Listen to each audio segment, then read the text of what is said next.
ABC Alaska News. Statewide coverage that's to the point. This is your first look at 5 with Ty Hart. Hello everyone. All across Alaska, you can either see or smell the smoke. Close to 100 wildfires are blazing in Alaska, and with the warm, dry weather, that number could keep growing.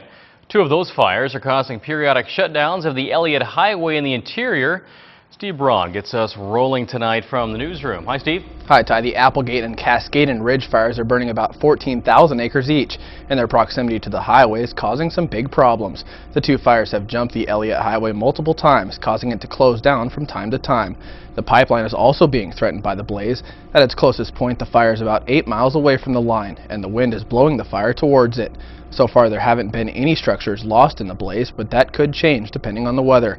Officials say the only help they're getting is a few spotty rain showers.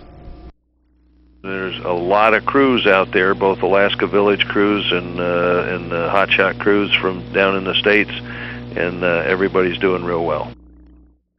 Meanwhile, the Clutno Lake fire grew dramatically overnight from 300 to over 1,300 acres. Officials blame the wind, which picked up to more than 20 miles per hour. Right now, the fire is burning about 2 miles south of the lake. At one point, a cabin was threatened, but the fire appears to be moving in the other direction. It's burning in a canyon with steep walls, making tanker use impossible. The fire is not contained at all, but crews are working to try to keep it from spreading towards the north end of the lake. Down south on the Kenai, another fire has burned about 75 acres. Crews say the McLean Lake fire north of Nikiski is about 2 miles west of Swanson Lake.